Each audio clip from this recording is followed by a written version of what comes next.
Hello बच्चों, welcome back to a new video. तो आज हम पढ़ने जा रहे हैं एक्सरसाइज 5.1। ठीक है, इसका पहले इंट्रोडक्शन देखेंगे। ये है हमारा चैप्टर अरिथमेटिक प्रोग्रेशन और बहुत ही इजी चैप्टर है और मैं यही उम्मीद करूंगा कि आपका एक भी मार्क्स इसमें से ना कटे। ठीक है, क्योंकि बहुत ही सिंपल क्वेश्चन है, बस फॉर्मूला में वैल्यू रखनी है और आंसर निकालना है। ठीक है, तो एक्सरसाइज को शुरू करने से पहले मैं थोड़ा इंट्रोडक्शन दूंगा। इंट्रोडक्शन में 2-3 नए टर्म आएंगे, अगर आप जानते हैं तो वेल एंड गुड, वरना जो नए टर्म्स आएंगे जैसे सीक्वेंस क्या होता है, ठीक है, उसके बाद कॉमन डिफरेंस क्या होता है, कॉमन डिफरेंस, फिर हम जानेंगे फर्स्ट टर्म क्या है और उसके बाद कंक्लूड करेंगे कि एपी होती क्या है, आखिर में एपी है क्या। तो एक बात और मैं आपको बताऊंगा कि प्रोग्रेशन, जो प्रोग्रेशन है ये 3 टाइप्स के रहते हैं। प्रोग्रेशन 3 टाइप के रहते हैं। पहला है एपी, ठीक है, जो हमको पढ़ना ही है इस बार, और दूसरा है जीपी और तीसरा है एचपी। एपी मतलब एरिथमेटिक प्रोग्रेशन, ठीक है, जो हेडिंग लिखी गई है। जीपी मतलब होता है ज्योमेट्रिक प्रोग्रेशन और एचपी होता है हार्मोनिक प्रोग्रेशन। तो जब आप हायर क्लासेस में जाएंगे तो ये दोनों को पढ़ेंगे और 10th क्लास में हमको बस एपी पढ़ना, और एपी बहुत ही इजी है। ठीक है, तो सबसे पहले डिफाइन करते हैं कि सीक्वेंस क्या है, उसके बाद आगे बढ़ते हैं। तो बच्चों हमारे पास सबसे पहली हेडिंग है सीक्वेंस। सीक्वेंस क्या होता है? इट इज एन अरेंजमेंट, ठीक है, it is an arrangement of numbers या objects in a definite order. ये इंपॉर्टेंट टर्म है, डेफिनिट ऑर्डर। जैसे हमारे पास कोई एक सीक्वेंस, एग्जांपल 2 4 6 8, अगला टर्म क्या आएगा आप देख के बता देंगे, अगला टर्म है 10, फिर 12 एंड सो ऑन। ये हमारे पास सीक्वेंस है। ठीक है, अब कहा it is an arrangement of numbers, तो ये नंबर्स तो हैं, अरेंज्ड हैं, लेकिन किस ऑर्डर में? एक डेफिनिट ऑर्डर में। क्या वो डेफिनिट ऑर्डर मतलब क्या होगा? कोई एक डेफिनिट रूल या डेफिनिट पैटर्न। आप जब छोटे होंगे तो कुछ पैटर्न चैप्टर होता होगा मैथ में, वो किया होगा। सेम उसी तरह एपी भी है, लेकिन ये नंबर्स का गेम है। ठीक है, तो देखिए डेफिनिट रूल या डेफिनिट पैटर्न से मतलब क्या? देखिए यहाँ पर 2 ऐड हो रहा है, इधर 2 ऐड हो रहा है, ये 2 ऐड हो रहा है। ये पैटर्न आप देख के तुरंत बता दिए कि अगला नंबर हमारा 10 है। ठीक, तो hence sequence is an arrangement of numbers और objects in a definite order. ये बात आपको क्लियर हो गई। अब एक इंपॉर्टेंट बात और मैं कहूंगा कि this sequence will be an arithmetic progression which is called AP if and only if, ये सिंबल है, आप क्लास 11th में जानेंगे। if and only if ये सीक्वेंस AP तभी होगा when A2 minus A1 is equal to A3 minus A2 is equal to A4 minus A3 and so on। ठीक है, इसका मतलब क्या है? This sequence will be an AP. ये सीक्वेंस हमारा एपी तभी कहलाएगा कि when A2 minus A1 is equal to A3 minus A2 is equal to A4 minus A3 and so on is constant, ठीक है, दिस कांस्टेंट टर्म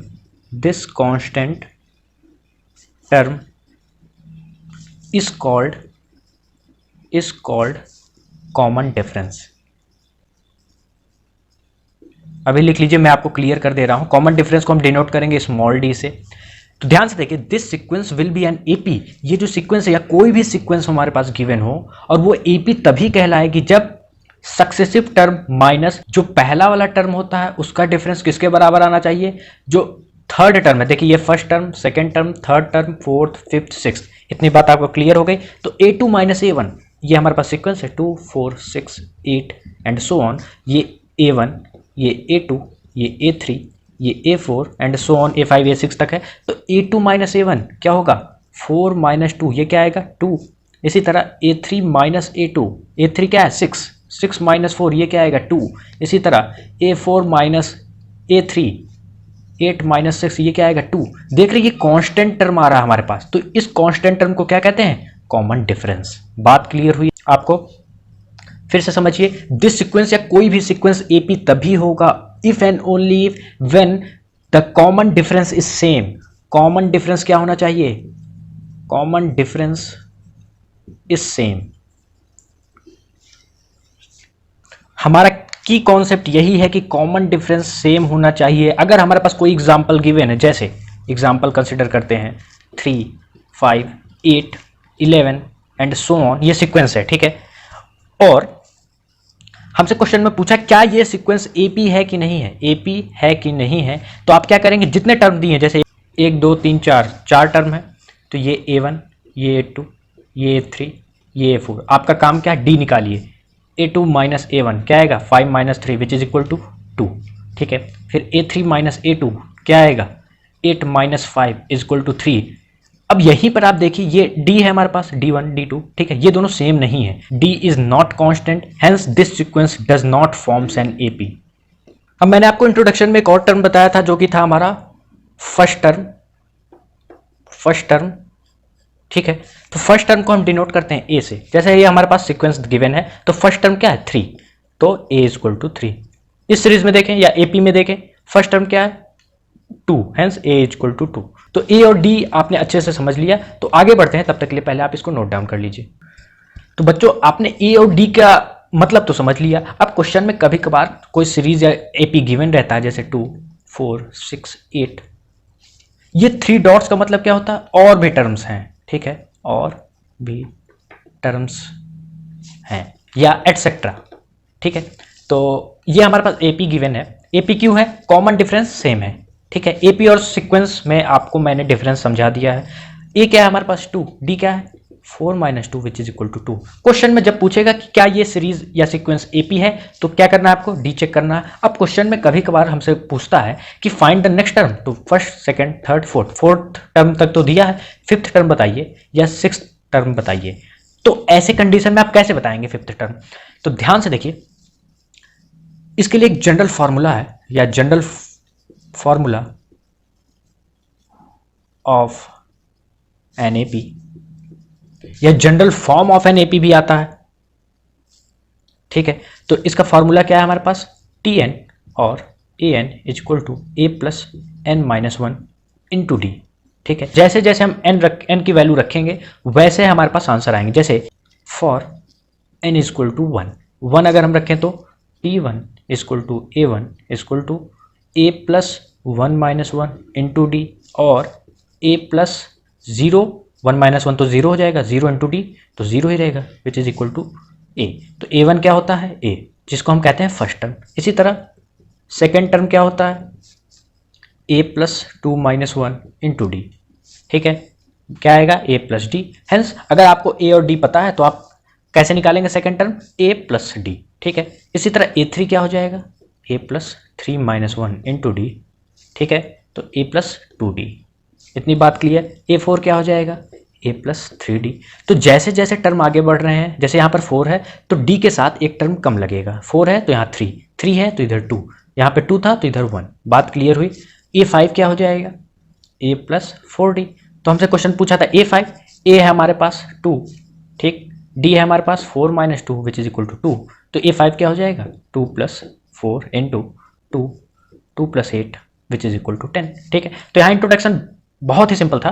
तो चलते हैं एक्सरसाइज पे, तब तक के लिए आप इसको नोट डाउन करना चाहें तो कर सकते हैं।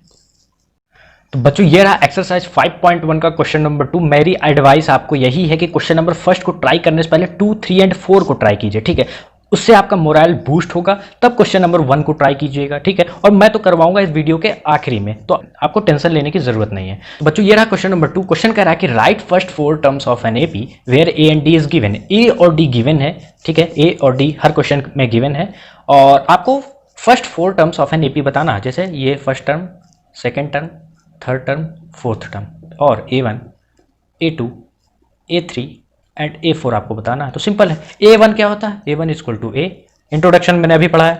A क्या है, फर्स्ट क्वेश्चन हम कर रहे हैं, A है हमारा 10 और D भी 10 गिवन है, तो A1 is equal to A which is equal to 10। A2 क्या होता है A प्लस D, यहाँ जितना रहेगा A के नीचे जो भी सबस्क्रिप्ट रहेगी D के साथ एक कम, यहाँ पे 2 है तो यहाँ पर 1, तो 10 प्लस 10 मतलब 20।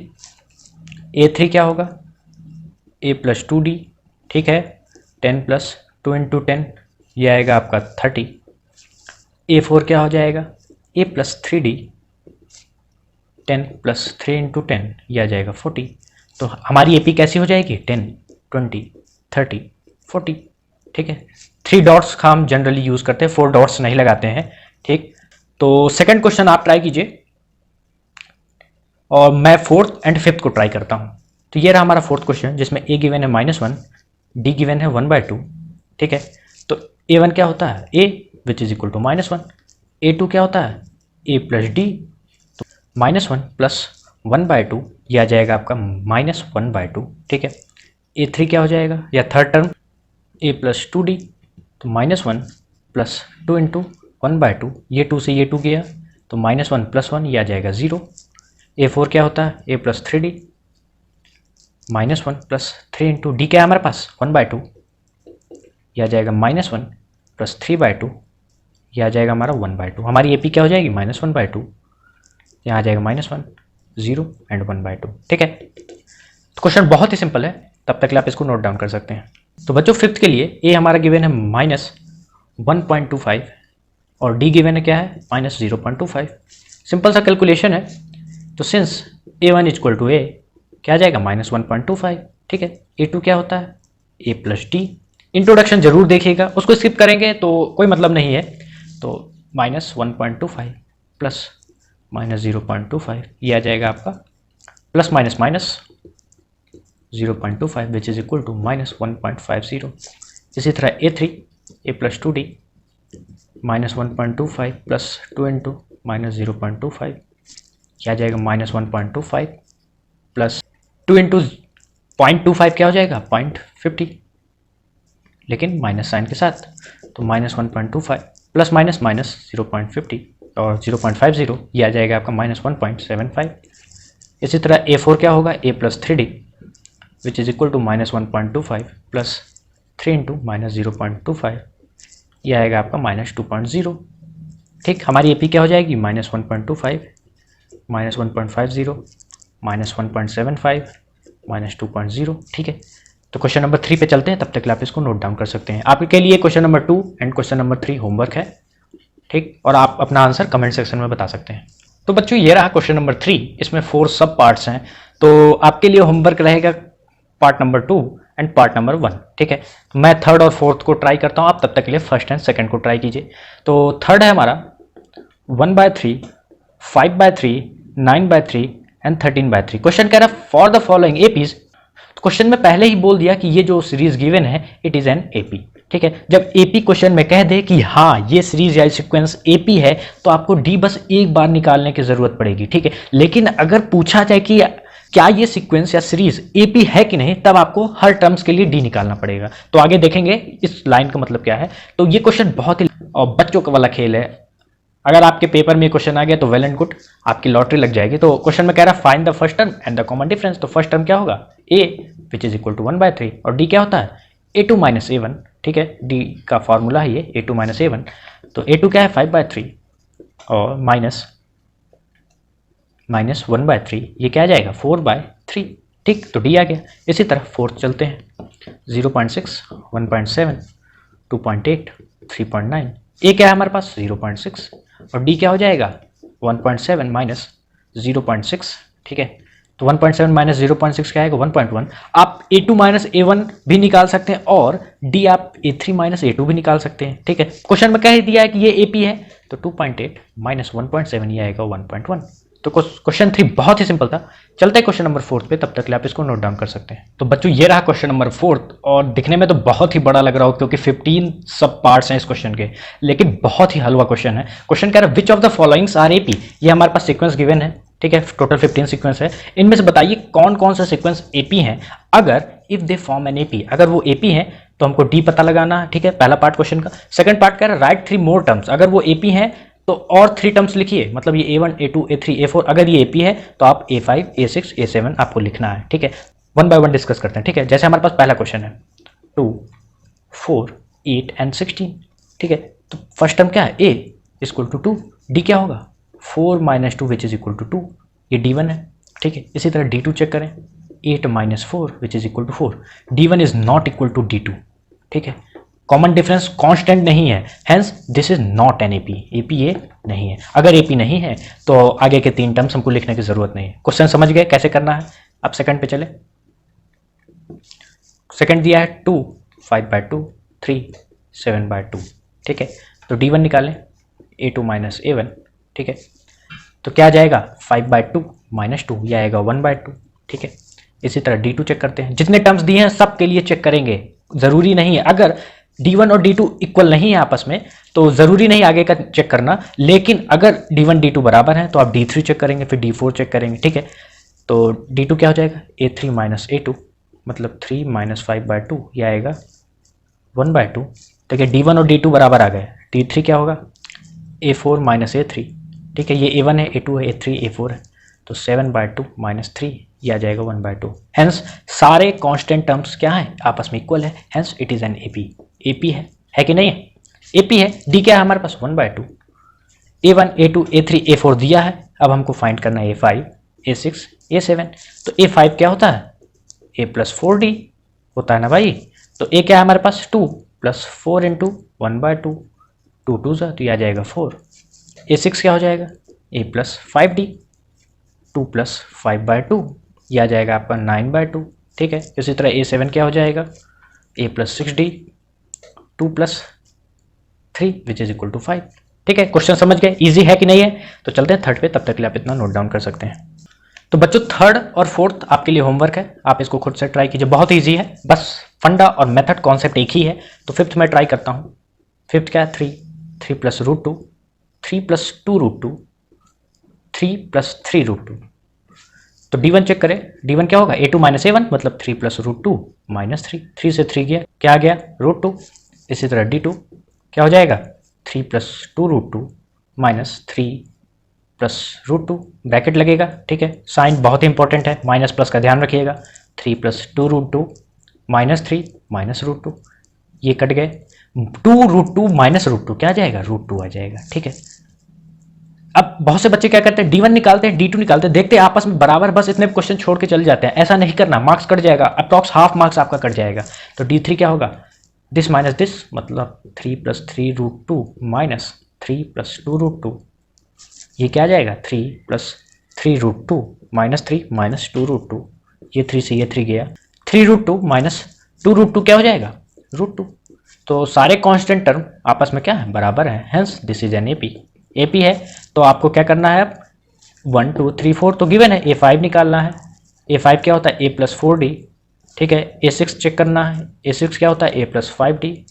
A7 निकालना है, A7 क्या होता है, A प्लस 6D। तो A5 क्या हो जाएगा, 3 प्लस 4 इंटू रूट 2, ठीक है, 3 प्लस 5 इंटू रूट 2। A7 क्या हो जाएगा, 3 प्लस 6 रूट 2। समझ गए, चलते हैं क्वेश्चन नंबर नेक्स्ट पे, तब तक आप इतना नोट डाउन कर सकते हैं। तो बच्चों अपना नेक्स्ट क्वेश्चन है क्वेश्चन नंबर 6। क्या है क्वेश्चन नंबर 6, 0.2 0.22 0.222, ठीक है, 0.2222 एंड सो ऑन। चेक करना क्या ये सीक्वेंस एपी है कि नहीं। तो D1 चेक करें, 0.22 माइनस 0.2, ये क्या आ जाएगा, ध्यान से माइनस कीजिएगा, ठीक है। तो 0.22 पॉइंट के नीचे पॉइंट 2, ठीक है, यहाँ 0 रख देंगे, माइनस 2 में से 0 गया 2, 2 में से 2 गया 0, तो क्या आ जाएगा 0.02, ठीक है। इसी तरह D2 निकालिए, क्या हो जाएगा 0.222 minus 0.22 equal to 0.222 minus point के नीचे पॉइंट 220, 2 में से 0 गया 2, 2 में से 2 गया 0, 2 में से 2 गया 0 पॉइंट, ठीक है। तो ये क्या गया 0.002। तो ध्यान से देखिए, D1 is not equal to D2, क्या ये इसके बराबर है, ठीक है, नहीं है ना, तो hence it is not an AP. तो आगे के टर्म्स निकालने की जरूरत नहीं है, ठीक। Question number 7th, question number 8th, question number 9th आपके लिए होमवर्क। क्वेश्चन नंबर 10th को देखते हैं। 10th क्या है, A 2A 3A and 4A, ठीक है। D1 क्या हो जाएगा, 2A minus A, 2A minus A क्या आ जाएगा A। इसी तरह D2 क्या हो जाएगा, 3A माइनस 2A क्या आ जाएगा A। D3 क्या हो जाएगा, 4A माइनस 3A क्या आ जाएगा A। Hence it is N AP. AP है कि नहीं है। कॉमन डिफरेंस क्या हो जाएगा, A, कॉमन डिफरेंस हो जाएगा A। अब हमको क्या निकालना, A1 A2 A3 A4 given है, हमको निकालना A5 A6 A7। A5 क्या होता है, A प्लस 4D, मतलब A क्या है हमारे पास, A ही तो है, A प्लस 4 इंटू डी क्या है, ये आ जाएगा 5A। A प्लस 5D होता है A6 equal to A plus 5 into A, मतलब आ जाएगा 6A। A प्लस 6D, ये आ जाएगा A प्लस 6 इंटू A मतलब 7A, ठीक है। समझ गए? तो चलते हैं नेक्स्ट क्वेश्चन पे। तो बच्चों क्वेश्चन नंबर 11 से लेकर जो 15 तक क्वेश्चन है, बहुत क्रिटिकल थिंकिंग चाहिए, आप ऐसे हल्के में नहीं ले सकते हैं, तो क्वेश्चन बहुत ही इंपॉर्टेंट है। तो बच्चों हमारे पास है क्वेश्चन नंबर 11। क्वेश्चन क्या है? ए स्क्वायर ए क्यूब ए की पावर 4, ठीक है, एंड सो ऑन। ठीक, तो d1 क्या हो जाएगा? ए स्क्वायर माइनस ए। बहुत से बच्चे क्या गलती करते हैं कि ए स्क्वायर माइनस ए को ये लिख देते हैं ए, जो कि बिल्कुल गलत है। देखिए इन दोनों से कॉमन आएगा ए, आएगा कि नहीं आएगा? अंदर क्या बचेगा? ए माइनस 1, ठीक है। इस ए को आप अंदर मल्टीप्लाई कर देंगे तो फिर यही आ जाएगा, ठीक। इसी तरह d2 क्या हो जाएगा? ए क्यूब माइनस ए स्क्वायर। तो ए स्क्वायर कॉमन आएगा कि नहीं आएगा? ए स्क्वायर कॉमन हो गया, ठीक। बचेगा क्या? ए माइनस 1, ठीक। Since d1 is not equal to d2, यहां देखिए a है, यहां a स्क्वायर है, तो d1 d2 के बराबर नहीं है, hence this is not a AP। तो चलते क्वेश्चन नंबर 12 पे। तो ये रहा बच्चों क्वेश्चन नंबर 12। सोचना पड़ेगा थोड़ा क्वेश्चन को सॉल्व करने के लिए। तो √2, ठीक है। √8 को आप क्या लिख सकते हैं? 2 इंटू 2 इंटू 2, ठीक है। तो ये 2 एक बाहर आ जाएगा, तो 2 √2 लिख सकते हैं हम √8 को। इसी तरह हम √18 को क्या लिख सकते हैं? 3 इंटू 2 इंटू 3। ये कैसे आ रहा? ध्यान से देखिए, 18 है, इसको प्राइम फैक्टराइज किया, 2 9 जा, 3 3 जा, 3 1 जा, तो वही तो लिखा हूं मैं, ठीक है। तो एक 3 बाहर आ जाएगा, 3 √2। इसी तरह √32 पे चले, 32 का प्राइम फैक्टराइजेशन कीजिए, 2 16 जा, 2 8 जा, 2 4 जा, 2 2 जा, 2 1 जा। कितने 2 है? 1 2 3 4 5, ठीक है। तो 1 2 2 2 बाहर, तो 2 इंटू 2 बाहर, एक 2 अंदर, तो हमारे पास सीरीज क्या हो गई? √2, 2 √2, 3 √2 एंड 2 2 जा 4, 4 √2 एंड सो ऑन, ठीक है। बात समझ आ गई? तो d1 क्या हो जाएगा? 2 √2 माइनस √2। बात समझ आई? तो 2 √2 माइनस √2 क्या हो जाएगा? √2। इसी तरह d2 क्या हो जाएगा?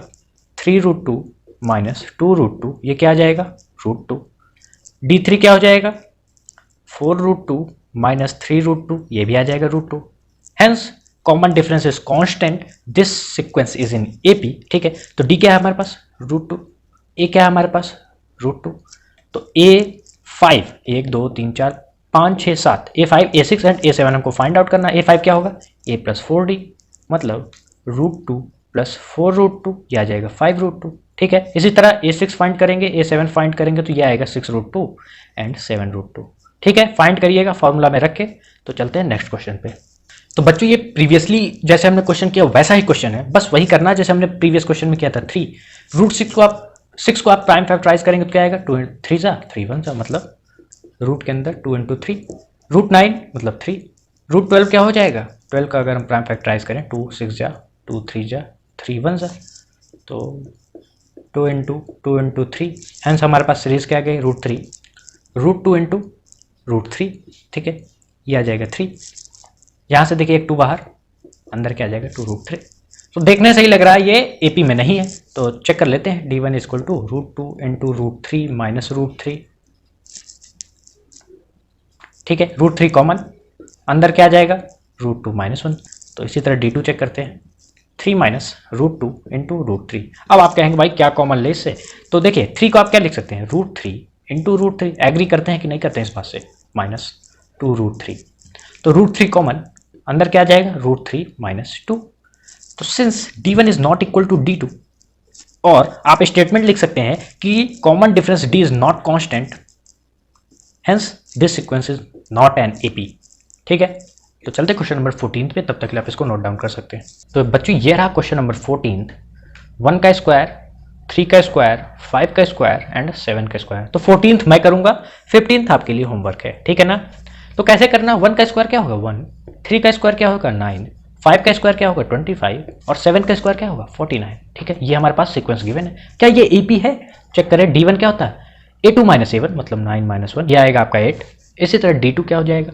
दिस माइनस दिस मतलब 25 माइनस 9, ये आ जाएगा क्या? ये आ जाएगा आपका 16। तो ध्यान से देखिए, d1 is not equal to d2, hence this sequence is not in AP। तो चलते हैं नेक्स्ट क्वेश्चन पे, जो कि हमारा क्वेश्चन नंबर फर्स्ट, जिसको हमने स्किप किया था, याद है कि नहीं? तो चलते हैं क्वेश्चन नंबर फर्स्ट पे और उसको देखते हैं, क्योंकि अब आपको आइडिया हो चुका है कि AP है क्या, क्वेश्चन कैसे सॉल्व करना है। तो क्वेश्चन नंबर 15 आपके लिए होमवर्क। चलते हैं क्वेश्चन नंबर फर्स्ट पे। तो बच्चों ये रहा question number first. Question number first क्या कह रहा है? In which of the following situations, 4 situation या केसेस गिवन है, तो क्या ये 4 सिचुएशन AP बना रहे हैं कि नहीं, ये हमको चेक करना है। और कैसे बना रहे हैं या क्यों बना रहे हैं ये भी हमको बताना है, ठीक है। पहला केस है कि the taxi fare after each kilometre. Taxi में अगर आप राइड करने जाएं तो क्वेश्चन के हिसाब से the taxi fare after each kilometre when the fair is ₹15 for the first kilometre and ₹8 for the additional kilometre. अगर आप 1 किलोमीटर तक राइड करते हैं तो कितना रुपए आप देंगे? ₹15 देंगे, ठीक है। अगर इसके बाद जैसे जैसे किलोमीटर बढ़ता जाएगा वैसे ₹8 बढ़ते जाएंगे। जैसे अगर आप 2 किलोमीटर की राइड लेंगे तो 15 तो देना ही देना है, ठीक है। फर्स्ट किलोमीटर के लिए 15 तो देना ही देना है, लेकिन सेकंड किलोमीटर के लिए ₹8 और इंक्रीज हो जाएगा, ठीक। इसी तरह थर्ड किलोमीटर के लिए इतना तो आपने सेकंड किलोमीटर के लिए दिया था, अब 1 किलोमीटर और आपने ट्रैवल किया तो ₹8 और देना है। फिर फोर्थ किलोमीटर के लिए ₹8 इसमें और देना पड़ेगा, तो 15 + 8 + 8 + 8 एंड सो ऑन। क्या ये एपी इन्वॉल्व कर रहा है, मतलब क्या ये सीरीज एपी है कि नहीं?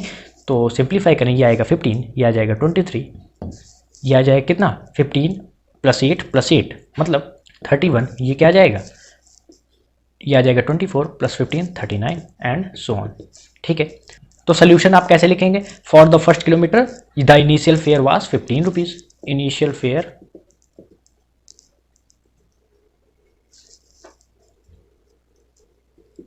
was ₹15। तो for second kilometre ₹23। Similarly for third, for fourth, ठीक है। तो ये हमारे पास सीक्वेंस आ गया। क्या ये एपी है? तो डी चेक करें, D1 = 23 - 15 which is equal to 8। Similarly D2 क्या हो जाएगा? ध्यान से देखिए, 31 - 23, 31 - 23 ये क्या आ जाएगा? 8। सिमिलरली D3 क्या हो जाएगा? 39 - 31 ये क्या आ जाएगा? 8। तो देख रहे हैं D1 = D2 = D3, इसका मतलब यही है कि कॉमन डिफरेंस सेम है, hence this sequence forms an AP, ठीक है। तो चलते हैं इस क्वेश्चन के सेकंड पार्ट पे, तब तक आप इसको नोट डाउन कर सकते हैं। तो बच्चों ये क्वेश्चन नंबर फर्स्ट का सेकंड पार्ट है और इंपॉर्टेंट पार्ट है, क्योंकि बहुत से बच्चों को ये समझ ही नहीं आता है क्वेश्चन कहना क्या चाहता है। क्वेश्चन कह रहा है the amount of air present in a cylinder, ये हमारे पास सिलेंडर मान लेते हैं, ठीक है। The amount of air present in a cylinder when a vacuum pumps removes 1/4 of air remaining in a cylinder eight A time. Question का मतलब यही है कि ये हमारे पास एक सिलेंडर है, ठीक है। मान लेते हैं इसमें x अमाउंट की एयर भरी है। कितने अमाउंट की? x अमाउंट की एयर भरी है, ठीक है। तो एक वैक्यूम पंप है, जब वो पंप चलता है, ये हमारे पास पंप है, तो जब ये पंप एक बार स्टार्ट होता है तो जितनी हवा है, मान लेते इसमें x हवा है, तो जब एक बार हम पंप को ऑन कर दिए तो ये पंप इस x हवा में से 1/4 पार्ट को निकाल देगा, ठीक है। फिर जब दूसरी बार चलेगा तो फिर 1/4 पार्ट जो रिमेनिंग एयर है उसका निकाल देगा। समझिए क्वेश्चन को, मान लेते हैं let the amount of air present in the cylinder is equal to x, ठीक है। इतनी बात तो क्लियर हो गई। तो व्हेन वैक्यूम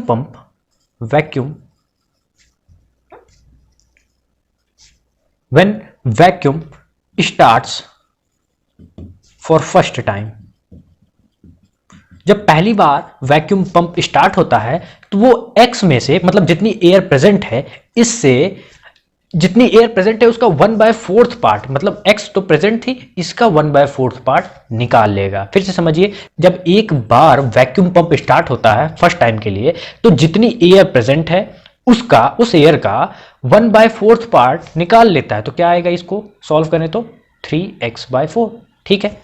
अब नेक्स्ट टाइम फिर से वैक्यूम को स्टार्ट किया गया, तो when vacuum pump starts for second time, अब वैक्यूम पंप को दोबारा स्टार्ट कर दिया गया, मतलब दूसरी बार यूज किया गया, तो अब एयर कितनी प्रेजेंट है? 3x/4, ठीक है ना। 3x/4 एयर प्रेजेंट है। अब वैक्यूम पंप जब दोबारा चलेगा तो 3x/4 जो एयर प्रेजेंट है उसका 1/4 निकाल देगा, मतलब 1/4 किसका? 3x/4, ठीक है।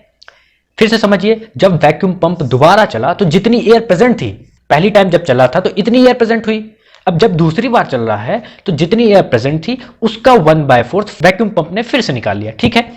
तो ध्यान से देखें, 3x/4 तो कॉमन है, अंदर क्या बचेगा? 1 - 1/4 इक्वल टू 3x/4, यह आ जाएगा 3/4 और x इंटू 3/4 का होल स्क्वायर। इतनी बात क्लियर हो गई। तो देखिए हमारे पास सीरीज क्या बन रही है? x तो इनिशियली प्रेजेंट थी, जब वैक्यूम पंप चला तो एयर बची 3x/4, ठीक। फिर जब वैक्यूम पंप दोबारा चला तो एयर कितनी बची? x इंटू 3/4 का होल स्क्वायर, और इसको आप सिंप्लीफाई करके लिख सकते हैं x 3x/4 और 3×3 = 9/16x। तो ध्यान से देखिए d1 = 3x/4 माइनस एक्स, इसको सॉल्व करेंगे तो क्या आएगा -x/4। इसी तरह d2 को चेक करें, d2 क्या होगा, दिस माइनस दिस मतलब 9x/16 माइनस 3x/4, ये क्या आ जाएगा 16, 9x माइनस 12x, ये आ जाएगा आपका -3x/16। Hence d1 is not equal to d2, hence this series is not in AP. ठीक है, ये एपी में नहीं है। तो क्वेश्चन बहुत ही अच्छा था। तो चलते हैं थर्ड पे, तब तक आप इसको नोट डाउन कर सकते हैं। तो बच्चों ये रहा क्वेश्चन नंबर फर्स्ट का थर्ड पार्ट। क्वेश्चन कह रहा है the cost of digging a well after every metre of digging when it cost ₹150 for the first metre. मतलब क्वेश्चन का यही है कि ये हमारे पास मान लेते हैं ग्राउंड है, अगर हम वेल बनाना चाहते हैं, वेल मतलब कुआं, तो जब 1 मीटर हम गड्ढा करेंगे तो हमको कॉस्ट पड़ रहा है ₹150। ठीक है, 1 मीटर का। जैसे जैसे हम मीटर बढ़ाते जा रहे हैं वैसे वैसे कॉस्ट, इनिशियल कॉस्ट में 50 एड अप होती जा रही है। मतलब अगर हम जब नेक्स्ट 1 मीटर गड्ढा करेंगे तो कॉस्ट हमको क्या पड़ेगी 150 प्लस ₹50 मतलब 200। जब नेक्स्ट और 1 मीटर हम गड्ढा करेंगे तो कॉस्ट क्या पड़ेगी 200 प्लस 50। फिर हम जब नेक्स्ट 1 मीटर गड्ढा करेंगे तो कॉस्ट क्या पड़ेगी 250 प्लस 50। ठीक है, कॉस्ट इंक्रीज करती जा रही है। तो क्वेश्चन में कह रहा है क्या एपी बन रहा है कि नहीं, तो सिंपली हाँ, कैसे चेक करते हैं कि for first metre the cost is क्या है, कॉस्ट 150 रुपीज। ठीक है, अकॉर्डिंग टू क्वेश्चन। अब क्वेश्चन में जैसा कहा वैसा ही हमको करना होगा। For second metre the cost is, cost क्या हो जा रहा है 150 तो है ही, उतना तो लग ही रहा है, 50 रुपीज और लगेगा अब। ठीक है, इसी तरह फॉर थर्ड मीटर कॉस्ट क्या हो जा रहा है 200 प्लस 50, ये तो 200 था। इतनी बात क्लियर हो गई आपको। फॉर फोर्थ मीटर, जब हमने एक और मीटर गड्ढा खोदा तो टोटल 4 मीटर गहराई हो गई, तो कॉस्ट क्या बन जा रही है 250 प्लस 50। ठीक है, ये कितना हो जाएगा 300 रुपीज। तो हमारे पास सीरीज क्या बन रही है 150 रुपीज, फिर 200 रुपीज, फिर 250 रुपीज, फिर 300 रुपीज। तो क्या ये सीरीज हमारी एपी है, तो बिल्कुल है, क्योंकि d1 इक्वल टू 200 माइनस 150, ये क्या आ जा रहा है 50। इसी तरह d2 क्या है 250 माइनस 200, ये क्या आ गया 50। इसी तरह d3 क्या हो गया 300 minus 250 equal to 50। Since d1 equal to d2 equal to d3, common difference क्या है, सेम है या कांस्टेंट है, hence this series is in AP. ठीक है, समझ गए। तो अब आपको कॉन्सेप्ट क्लियर हो रहा होगा एपी का, आगे और मजा आएगी क्वेश्चन करने में। तो चलते क्वेश्चन नंबर फोर्थ पे, तब तक आप इसको नोट डाउन कर सकते हैं। तो बच्चों ये रहा क्वेश्चन नंबर फर्स्ट का लास्ट पार्ट, और इसके साथ हमारी एक्सरसाइज होगी फिनिश। तो ध्यान से देखिए क्वेश्चन क्या कह रहा है, the amount of money in the account every year when ₹10,000 is deposited at compound interest. समझिए क्वेश्चन को कि the amount of money in the account every year when ₹10,000 is deposited at compound interest. Compound interest का formula क्या होता है P into 1 plus R/100 की power T। तो मैं सारा टर्म्स आपको समझा दे रहा हूं। P क्या है हमारा, जो कि यहां पे मनी डिपॉजिटेड है, और प्रिंसिपल रेट। ठीक है, R है हमारा रेट, किस रेट से चार्ज हो रहा है 8%। ठीक है, और T है टाइम, इन ईयर्स, इस क्वेश्चन के हिसाब से इन ईयर्स। ठीक है, तो फॉर फर्स्ट ईयर, पहले साल के लिए कंपाउंड इंटरेस्ट क्या होगा, हमने 10,000 रुपीज को जमा किया। ठीक है, रेट क्या है 8% पर एनम, मतलब हर साल का। तो टाइम फर्स्ट ईयर के लिए, तो ये क्या आ जाएगा 10,000 1 प्लस 8। इसी तरह फॉर सेकेंड ईयर, ये क्या आ जाएगा compound interest 10,000 into 1 plus 8/100। T क्या रखेंगे 2। For third year compound interest क्या आ जाएगा 10,000 1 प्लस 8/100। रेट तो सेम है 8% पर एनम चल रहा है, और टाइम थर्ड ईयर के लिए 3। ठीक है, तो ध्यान से देखिए d1 is not equal to d2 is not equal to d3 and so on. Constant term हमारा फिक्स नहीं है, तो since this series is not an AP. अरे भाई कंफ्यूज क्यों हो रहे हैं? ध्यान से देखिए, ये माइनस ये कर देंगे 10,000 इंटू 1+8 स्क्वायर माइनस 10,000 1+800, ये हमारा होगा D1, ठीक है ना। तो इतना टर्म तो इसमें भी है, तो कॉमन निकाल देंगे। ब्रैकेट के अंदर क्या बचेगा? 1 प्लस, ठीक है, -1, ठीक है, ये 1 से ये 1 गया तो 8/100, ये D1 आएगा। इसी तरह D2 निकालें तो D2 क्या आ जाएगा? D2 आप चेक करिए निकाल के, D2 आपका यही आएगा 1+8 की पावर 100 का होल स्क्वायर, अंदर क्या बचेगा? 1+8 की पावर 100 -1, ये 1 से ये बन गया। तो देखिए ये है और ये इतना आ रहा है। यहाँ पे देखिए कोई स्क्वायर नहीं, यहाँ पर स्क्वायर है। सिमिलरली दिख रहा है कि D1 is not equal to D2। Simple था, क्वेश्चन समझ आया। तो मिलेंगे फिर एक और नई वीडियो के साथ, जो कि हमारी एक्सरसाइज 5.2। तब तक के लिए पढ़ते रहिए।